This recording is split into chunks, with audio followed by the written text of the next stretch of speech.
Not only was the party awful, another thing that caused the nights of sleeplessness was that Timothy said to a ballet producer, "Oh, it's a dying art. Nobody cares about ballet anymore. I won't even buy my wife a ballerina shoes, even if it's from Chanel." He said loudly and proudly.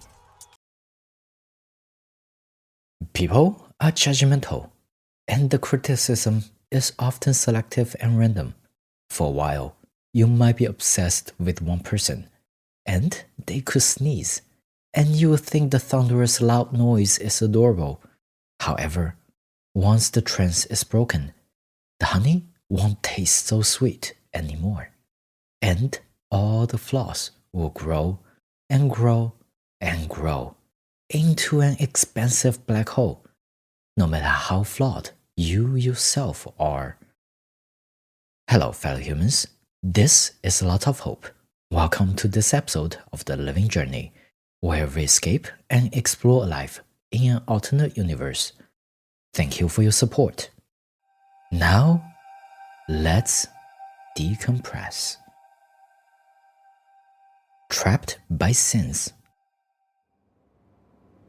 You would expect Mia to be the last person who goes to a public library. Somehow, being a super religious daughter of a pastor who had grown tired of his work, her wish to become a pastor herself and taking over her father's mantle improved upon to spread the biblical gospel till her last day on earth. Her desire to explore the world of romance was strong. She loved reading literature, fictions to be exact. She had read all the classics over and over and over again. Today, there was a new character in town. His first time arriving at the library, and Mia's first time meeting Timothy. He spoke some French on the phone, quickly ending the call, apologizing to people around for breaking the silence. He immediately caught Mia's attention. A thin boy wearing a loose-fit vintage linen shirt, buttons at the front, seemingly intentionally misaligned. She couldn't see his face. A full head of curly black long hair perfectly covered up his face, like she was dropped into a maze wanting to reach the exit, to get the obsession out of her head after finding out what he actually looked like. She walked up to him. Before she could see his face, she saw he was reading Little Women, one of her favorite books. She knew it was too good to be true. Those luscious hair curled and bounced with light sprinkled throughout the library. She could almost hear the snakes on his head flickering their tongues. Mia knew, one look, she would be turned to stone. She didn't care, and quietly whispered, "Hi." Mia enjoyed the quietness, the peaceful sense of not being bothered by the outside world. "Hi," he said back quietly with a smile. He looked like a dream. She tried to describe him to her Bible study friends that night, but he was almost like a reflection in the water, can never be touched. He said to her with a cool attitude, "What's up?" Oh my god, he reads and is cool? Mia had never dated. Like a Germantown Philadelphian in Alco's book, she craved for a special man, an enlightened autistic boyfriend, love at first sight, companion till death do them apart. Thank goodness she is outgoing and brave. Otherwise, she would have died an old virgin, with lots of cats no less. His name was Timothy, by the way, a college art student who recently graduated and relocated to the area in search of work. In the library, she didn't leave with her books like usual. Instead, she sat down in front of him, reading the book while enjoying her dream coming true right in front of her eyes. Each time he flipped the pages, her heartbeats skipped the ordinary rhythm. and all of her imaginations of a perfect future reorganized with his blinking eyelashes. At the end, she didn't read much of the book, but her read of the man sitting right in front of her was that he is a humble, gentle, and intelligent man.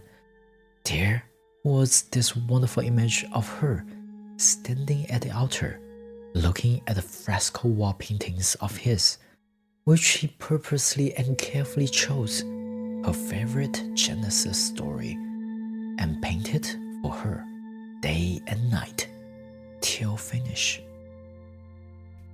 "My love, I'm about to depart. Would you come with me?" She heard, but he actually said, "I'm about to bounce. You?" "Oh, I was actually waiting for you. I want to see if I can come with you, get your contacts." She smiled and was straightforward. That even shocked herself. Never had she ever thought that she would find a perfect man of her dream, a painter who had drawn her undesirable future. People would be envious of her, and she could have her congregation looking up to her modest and worshipping unadorned life. She never thought that getting a boyfriend would be this easy. She never even had a boyfriend when she was in school. Maybe it was my prayers to God. He answered me and gave me courage and blessed me with a painter artist who can complete my life, she thought. "Oh, remember I showed you the little woman-inspired painting?" During a date, Timothy excitedly said to Mia, in the coolest way possible, "It got me another job. It's another painting about a book that I had never bothered to read. Pride and Prejudice. Did you read it?" Mia heard nothing else. Heard another book title that she loved. Her eyes blinked into a full moon. "I had read it so many times. 7 times to be exact." "Wow, that's a thick book. How did you do that?" He laughed, in a way that made Mia think he was joking, and she found everything that he does to be extremely funny. So she laughed with him. He continued when she stopped laughing. "Listen, I have been really busy. Need to take extra shifts to make money for rent. Can you tell me about the book after dinner? I think getting the plot from a passionate lover like you, I would be so inspired." She agreed, and then jumped into the swirl of a perfect conversation with her dream. He sketched a rough draft while she read and prayed. Then, with her help, he did some adjustments. Then the sketch was perfect. "Oh, they're gonna love it." He dropped the pencil and sketchbook, hugged her into his lean and almost bony body. "I love you so much." He kissed her forehead, dared not to kiss down Mia's nose, then her lips, then her neck, then her body. He respected her boundaries. Although she had sometimes felt his rock-hard cock poked against her, she never felt offended. Instead, she felt so honored that a man was willing to go through the dating with no sex phase with her, even though he was not religious almost at all. "His enlightened mind is what attracts me the most," she explained to her pastor father.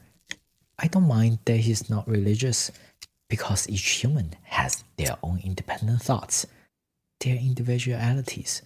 If they are lucky, they will be guided into God's kingdom like us in no time. Timmy is a humble and talented painter, full of austerity. Don't even mention how cool he was. I wouldn't describe taking the cookie off your aunt's plate while bragging about his book cover arts as humble and cool," her father reputedly said. But she didn't care. She thought it was super cute and funny that he was just a cool, down-to-earth guy. Maybe there was a lot of haters along the way, that tried to warn Mia, with all of the red flags of sly arrogance and self-described pursuit of greatness. Or maybe Timothy's friends had also warned him about Mia being a bit of a fanatic, living in her own fantasy, sometimes accepting things differently than the rest of the world. But they loved each other, and their careers started to advance. He got more and more commissions for the drawings. Then more and more mainstream art galleries followed with the fame. She was capable of building an online following with a fresh point of view, preaching to the youth. Although she doesn't have her own physical church yet, she knew one day he would paint her a perfect kingdom. They walked down the aisle not long after Timothy's huge break into the commercial art world. The couple, who lived in her parents' basement, suddenly was able to afford a fixer-upper in an established neighborhood. He grew a beard on his upper lip. She had joked that the beard would poke her when they kissed. But just because he liked it, she was okay with it. Her tolerance for him seemed indefinite, especially because she loved that he promised her, "Next, I will buy you a piece of land, build you a church of your dream, and will still have so much money left." She smiled as usual. She only heard the part that she wanted to hear. On the first night of their love being consummated, the feeling of completion was so very satisfying. For the first time in her life, she was permitted privacy and freedom. She was allowed to be a woman, to use her God-given right to have a gorgeous husband with that little mustache be one with her. The love of joy, the happiness of fulfillment, the achievement of matrimony. She felt herself becoming closer to God and was so happy that she was granted the wish by God. And wish granted by God it is. As the fame and fortune rolled in with the passage of time, Mia's husband rode down the road of greatness further and further. He had even won some awards and earned some recognitions from the industry. He was on top of the world, some ambition and pride down, during the move to a bigger house, which would also be closer to Mia's new place of work and worship, the church that they had purchased from the previous business owner. Timothy tossed out the vintage button-down shirt that he met Mia in. Nowadays, he prefers made-to-order Italian shirts that cost $500 a pop. The slim Italian style fits him better than the London cuts, as he couldn't gain weight. Oh, there was another detail that was kind of ignored by Mia consciously. She realized the artistic painter had never read another book other than Little Woman, the book he met her with. Wow, you had read all these multiple times. They were stunned about each other.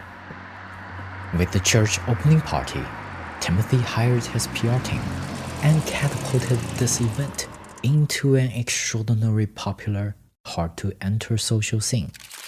When they arrived, there was a red carpet, press, and on and on and on. The flashlights sparked on Mia's retinas. It was a crazy disruption to her peaceful life. She could feel that something had changed completely. It was like the library stopped the silence policy, and it is now a free-for-all jungle party. How did it feel like? It felt like being derooted from the English countryside in Jane Austen's country manor and dropped into the roaring 20s in The Great Gatsby, flooded with music, dances, and bootleg liquors. I don't even know where I was. She described the night to her friends. Not only was the party awful, Another thing that caused the nights of sleeplessness was that Timothy said to a ballet producer, "Oh, it's a dying art. Nobody cares about ballet anymore. I won't even buy my wife a ballerina shoes, even if it's from Chanel." He said loudly and proudly. Mia's heart stopped. Although the music and party were rolling, she was in silence. How can an artist disrespect another form of art? She questioned his integrity and commitment to art. If all he cared about was fame and money, that would be a huge mistake in her life. A literal sensation of violation of her mind, body, and virginity. The nauseous feeling was insurmountable. He had questioned her in anger when he was confronted by Mia with his arrogance. He replied to her, "Why the heck would you care? You had never even been to ballet. You prove my point. There are thousands of people who take it seriously. You should not have laughed at them." Mia again repeated with anger. Didn't answer the question why she had never been to ballet. That was the most awful night of Mia's life. With the heaviest heart and a sense of betrayal, she met people after people. There were people from Timothy's management team, brands that hired him for endorsements, and other artists, influencers, and even some politicians. But one that made Mia frown was an online gambling site owner. Mia saw a bald, middle-aged man wearing tapered suit, the suit buttons trying their best to hold back the giant amount of food that had been consumed over the decades. The man used those blue wool fabric to accentuate his hard-earned physique. His behavior was sleek, but it gave her ick. The greed leaked through his rehearsed smile. The decorative words fancied Timothy's ears. But Mia, who had read books after books in the past, although she hasn't read any books for a long while, she still identified the villain.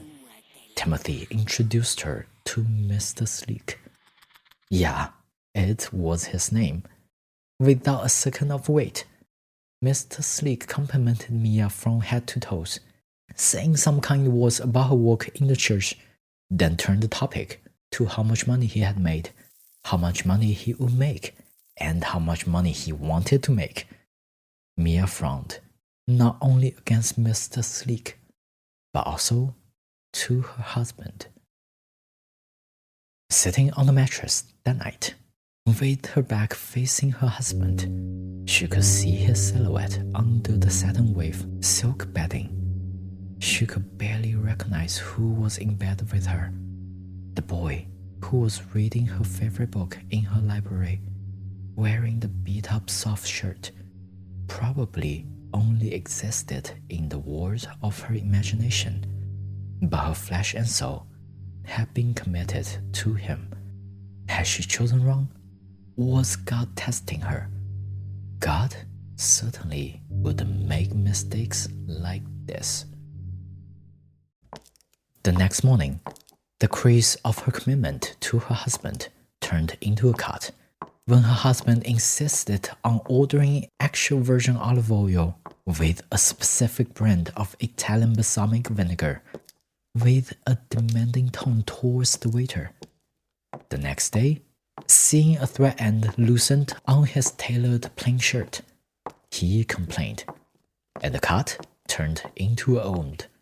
Then in the evening, changing out of his suit that he had worn during an online interview into another similar but slightly different suit, her doubt and disappointment went through the roof. The wound turned into a gash. The blood pouring out of the trauma was cerulean. She went and asked for her father's support, begging him for some answers. But her father was confused. He said, "I had told you that he is not a man of God. All of his pursuit for vanity tracks. Maybe if he believes in God, all would be different? So, in a desperate attempt to save her marriage, try to turn this used to be perfect husband back into this humble, melancholy artist. First to target those tadpole-looking mustaches. Honey, is there a chance that I can persuade you to get rid of those mustaches? Right out of the blue, she said. I don't really like it. She wanted to continue. You look like a Yankee mouse. But she didn't. Oh, that's my brand at the moment. It's almost like a character, my avatar. Thank God that she didn't say the last part out loud. I'm getting so much recognition for it. Some people say that I'm like the modern Salvador Dali, one of the greatest that I wanted to be. She wanted to say something, but something in what he said made her regurgitate. It was about Mr. Sleek. He wanted to expand his online gambling business to the religious sector.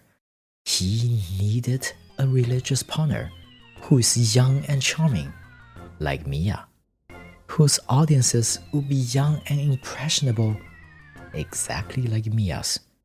Mia wanted to persuade Timothy to come to her Sunday services, but instead, she was convinced to take a meeting with Mr. Sleek. The meeting with Mr. Sleek wasn't much of anything. He went on and on and on, trying to recruit her to be an equal partner and spokesperson for a new branch of his gambling empire. Basically a Chinese restaurant fortune cookie style daily affirmation with a twist of modern indulgence. Basically, you gamble on repentance with the chance for you to randomly receive forgiveness. It's going to be fun and addictive. And the most important of it all, it's a church business. It's tax-free. Words just rolled out of his mouth. She wasn't even listening. She was only thinking about how to drag her husband into the church, reborn him into a great man, God-fearing man, and a truly humble and respectable man. How can he describe the ballet as a dying art? It has such a long history, just like opera. People spend their heart and soul into the art. I know lots of them need to take up donations to survive. They deserve the respect. I have to take him to my church, make him hear my preaching.